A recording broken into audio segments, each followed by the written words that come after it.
blessed day to everyone. I am Joanna and Pineda together with my groupmates Arlene, Peret, Mouella, Danielle, Ramos, Nicol, Herrera, Mikaellah, Pinpin, and Joanna, Lamson. We are Group 4 and we are here to discuss about our midterm report on the acidometry of sodium bicarbonate and alkalimetry of 2-phenoxyethanol.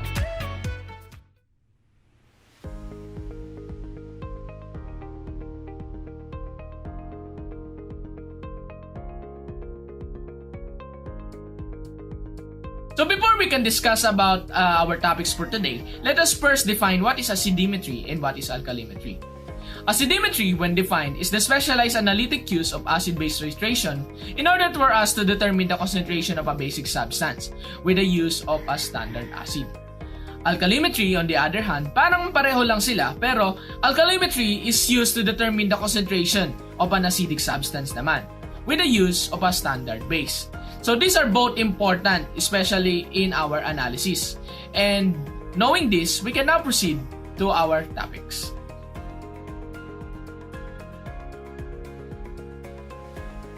Assay of sodium bicarbonate. So, what are the materials used in assaying sodium bicarbonate? 3 grams of sodium bicarbonate, 1 normal sulfuric acid, methyl orange test solution, Erlenmeyer flask, burette, ring stand, and clamp. Next, what are the special precautions or the warning to be noted in assaying a sodium bicarbonate? Safety precautions when handling sodium bicarbonate. First, in the skin. Protective gloves and clothing should be worn. For the eyes, since sodium bicarbonate is most often seen in a powder-like state, chemical safety goggles should be worn and an area to wash eyes and skin should be located in the work area. If this chemical gets into a worker's eyes, it can cause mild to moderate irritation. If the event exposure occurs, the following steps should be taken. First, for the eye contact, flash eyes with plenty of water and seek medical attention if irritation occurs. For the skin contact, wash skin with plenty of soap and water and seek medical attention if irritation occurs. In inhalation, individuals should be removed from exposure and immediately move to an area with fresh air. Seek medical attention immediately if any breathing difficulty occurs.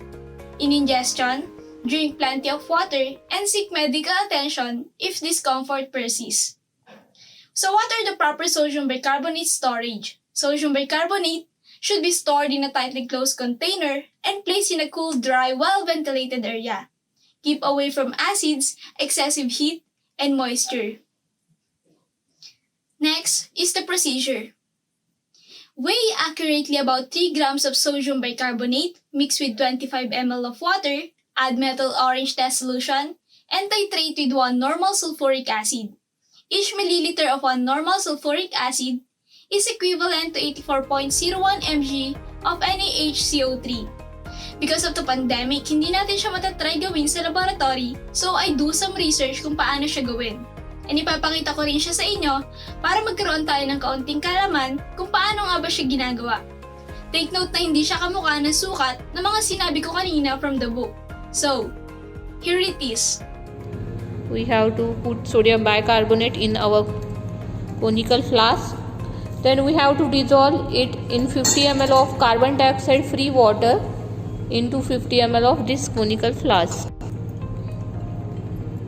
Add 0.2 ml methyl orange solution as an indicator.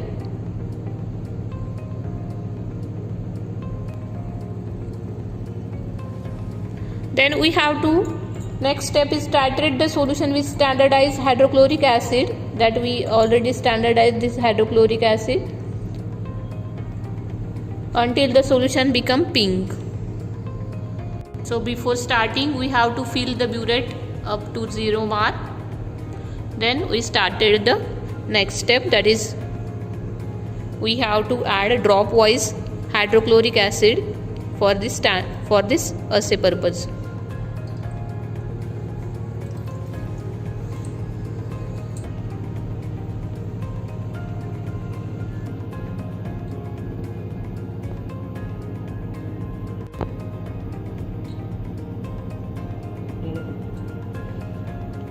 See the color change, it is light pink color we observe. So it is a general rule that when the substance to be acid is a solid, the accurately weighed quantity to be used should be dissolved in sufficient water to make the solution of about the same equivalent concentration as that of the acid to be used in the titration. Methyl orange is used as indicator because phenolphthalein and most other indicators are affected by the carbonic acid liberated in the reaction, which causes a change in color before the reaction is complete.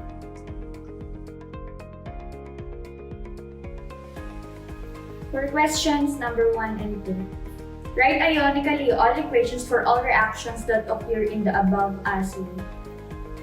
The molecular equation for the chemical change is NaHCO3 plus H2SO4 to NaSO4 plus H2O plus CO2. NaHCO3 and H2S4 and Na2SO4 are ionic compounds, so these are written in ionic forms. Na plus HCO negative 3 plus 2H positive SO2 negative to 2 Na plus SO2 negative 4 plus H2O plus CO2. Na positive plus SO2 negative 4. Ions are spectator ions, hence this shall not appear in the final equation. HCO negative 3 plus 2H positive to H2O plus CO2. To make equal charges on both sides, HCO negative 3 should have a coefficient 2.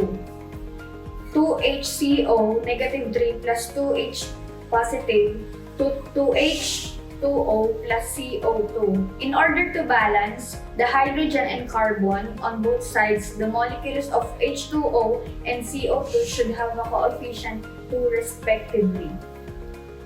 2HCO negative 3 plus 2H plus equals 2H2O plus 2CO2, or HCO negative 3 plus H plus equals H2O plus CO2. This is the balanced ionic equation. Question number 2. Could 1N acetic acid be used to titrate the bicarbonate in place of sulfuric acid? Yes. Because when the bicarbonate from the baking soda comes in contact with the sulfuric acid solution, it accepts the hydrogen ions to become carbonic acid, as seeing mass of bubbles form as this carbon dioxide escapes from the solution. While the reaction of sodium carbonate and acetic acid reacts to carbon dioxide, water and sodium acetate, the solid baking soda was placed in liquid vinegar, producing carbon dioxide gas, which is evident because of the formation of bubbles in the foaming mixture. Look up the pH at which methyl orange exhibit its acid color and explain why is it a good indicator to use in this titration. This requires a bit of background knowledge of indicators and how they work. An indicator like methyl orange is just a weak acid that forms an equilibrium. The acid and the dissociated negative ion differ in color, and so when you add an acid or base, the equilibrium shifts and you get the color change. Now, for titration, we use the point the color changes to find our equivalence point. The point in methyl orange that changes color is when there are equal amounts of the non-dissociated acid and the negative ion. If you are familiar with the Henderson-Hasselbalch equation, this happens when the pH of the solution is equal to the pKa of the solution, which for methyl orange is 3.7. The human eye notices the color change in the range of 3.1 to 4.4. Now, for a titration, we need to see when the equivalent point has been reached. This means the indicator should have changed color at the equivalent point. For a strong acid, strong base reaction, the pH is equivalent is 7, which is outside of the pH range of the methyl orange, which means the equivalence point has been reached. Methyl orange won't change color, and we won't know. So that's why we can use the methyl orange as an indicator for the titration.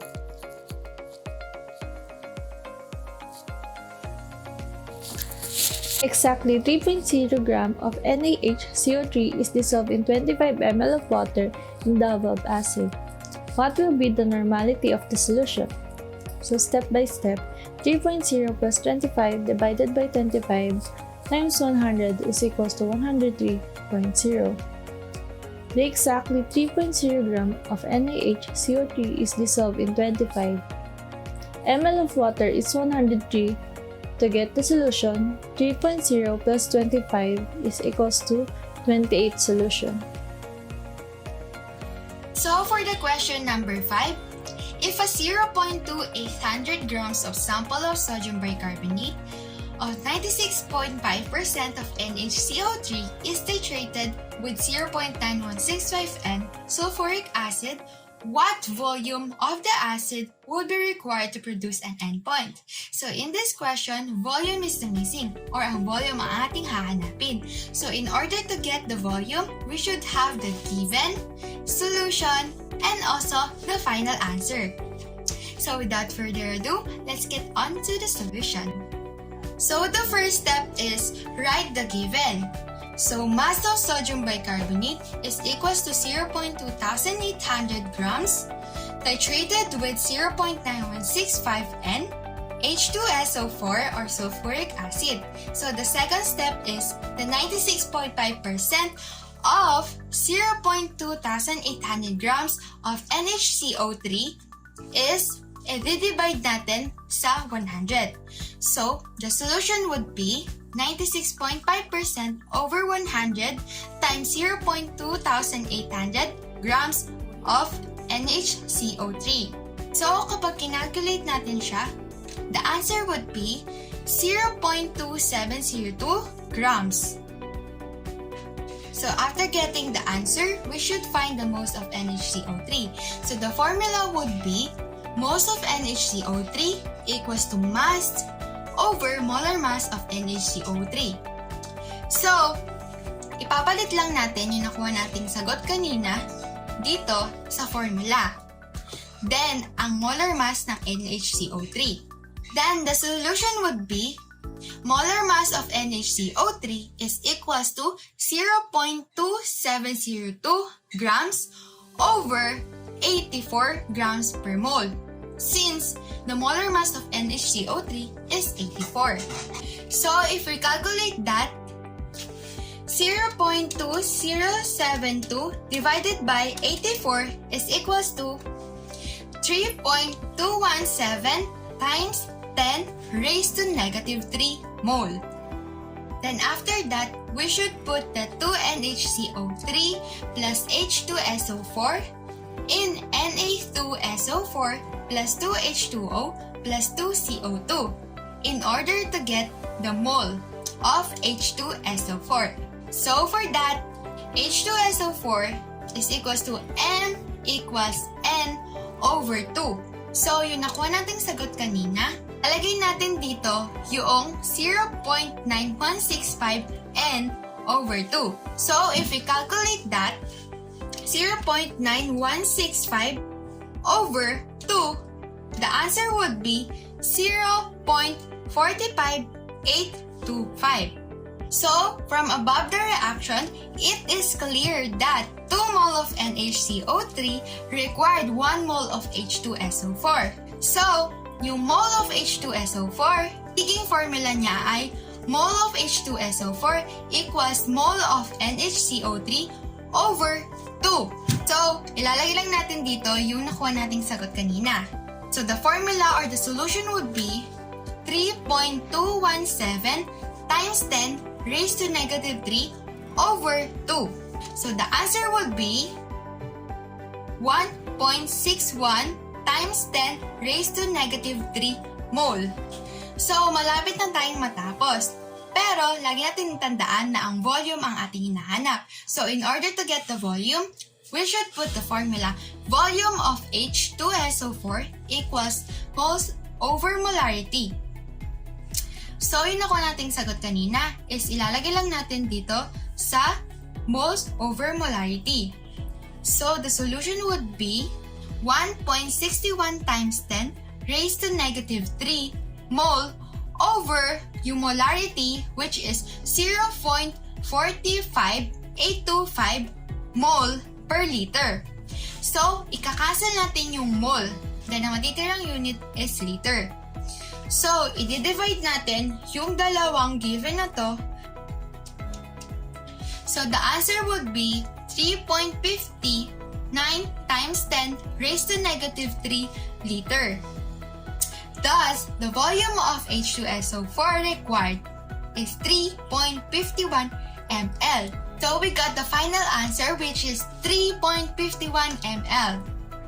And that's it for question number 5. So, for the question number 6, calculate the following titer values for 1N sulfuric acid.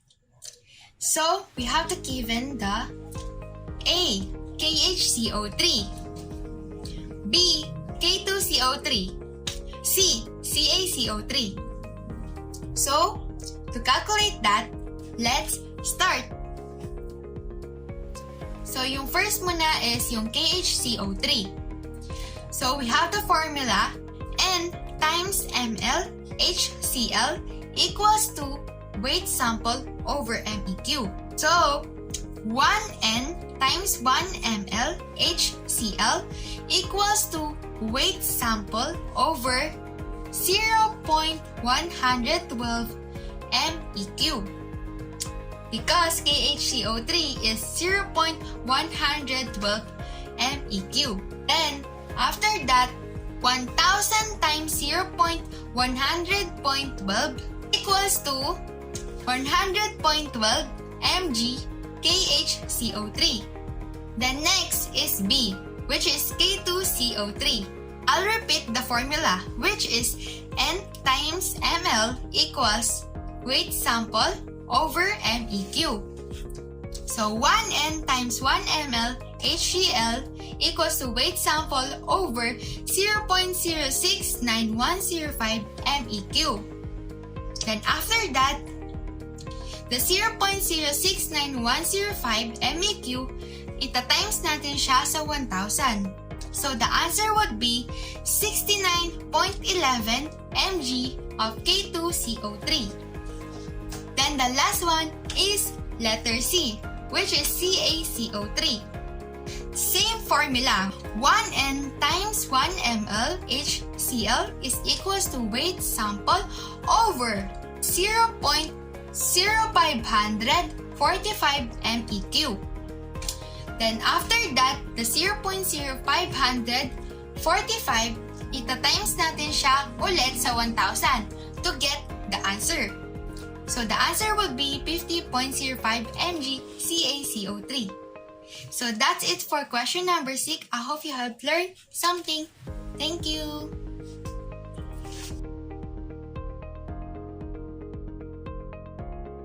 Assay of 2-phenoxyl ethanol. Ang materials po na gagamitin natin for this assay is 2 grams of 2-phenoxyl ethanol, 25 grams of acetic anhydride, 10 ml of butyl alcohol, and normal laboratory apparatuses. Sa safety precaution naman po, while handling 2-phenoxyl ethanol in our eyes, we need to wear protective goggles to prevent eye irritation. Sa skin naman po, we need to wear laboratory gowns and gloves to prevent skin irritation. In case naman po na magka-contact po tayo sa 2-phenoxyl ethanol in our eyes, we need to flush our eyes with plenty of water and call for medical attention if needed. Sa skin naman po, we need to wash the affected area with water and soap to prevent irritation. But kung malala po yung naging irritation ng skin, we need to call for medical attention. Sa procedures naman po in assay of 2-phenoxyl ethanol is we need to weigh 2 grams of phenoxyl ethanol, add 10 ml of freshly prepared solution made by dissolving 25 grams of acetic anhydrous Fahrenheit. Swear to mix the liquid. Heat on a steam bath for 45 minutes. Add 10 ml of water. Heat for additional 2 minutes. And cool. And add 10 butyl alcohol. Shake it vigorously and add phenolphthalein TS and titrate with 1N sodium hydroxide. Perform a blank testing to the same quantities corrections. Each milliliter of 1N sodium hydroxide is equivalent to 138.2 mg of CH1802, or we call it dimethoxyhexane. In 2-phenoxyethanol analysis, 1 mole of phenoxyethanol reacts with 1 mole of acetic anhydride to yield 1 mole of acetic acid. Therefore, there is 1 equivalent in each mole, or 138.17 grams in 1 equivalent weight. And sa bawat milliliter ng 1 normality of sodium hydroxide or 1 MEQ ay mayroong 138.2 milligrams. The calculation we will use for the assay to determine the percentage purity are the difference between the milliliter of blank determination minus milliliter of sample times normality and 0.1382 all over the sample weight, then multiply to 100 to get the percentage purity of 2-phenoxyethanol. Saan ang galing ang 0.1382? As what I have said earlier, for each milliliter ng 1 normality of sodium hydroxide ay may 138.2 milligrams. But we need to convert it to grams, therefore we got the 0.1382. Questions and problems. Number 1. Calculate the weight of a sample of a 2-phenoxyethanol to be used so that 20 ml of 1 normality of sodium hydroxide will be required to titrate the acetic acid formed on hydrolyzing the excess acetic anhydride. Number 2. How many milliliters of 1 normality of sodium hydroxide will 10 ml of acetic anhydride pyridine mixture theoretically combined within the blank determination performed in the assay? In question number 1, sample weight ang hinahanap natin. So from the formula of percentage purity, we need to transpose it into sample weight is equals to the difference between milliliters of blank determination minus milliliters of sample times normality and 0.1382. We remove the times 100 dahil hindi naman percentage ang need natin makuha.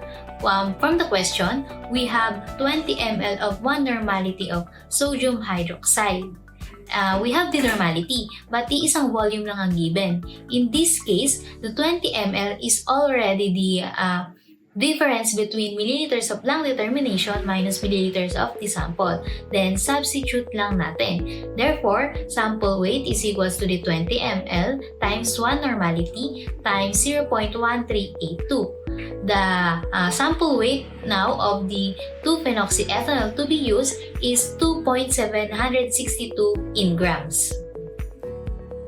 Let's move on to question number 2, kung saan milliliters of blank determination naman ang hinahanap. From the formula again of percentage purity, transpose ulit natin and the formula will be milliliters of blank determination is equals to the sample weight all over normality times 0.1382 plus the milliliters of sample. We have the 1 normality of sodium hydroxide and 10 ml of acetic anhydride pyridine as our sample. Since sample weight is not given in the question, we will use the answer we had in question number 1, which is the 2.762 grams. And the equation now will be milliliters of blank determination is equals to 2.762 grams all over 1 normality times 0.1382 plus 10 ml of the sample. And the answer now will be 30 ml of as our blank determination. Thank you you for watching our presentation. So this is John Andrew and Pineda together with Group 4. Thank you and God bless us all.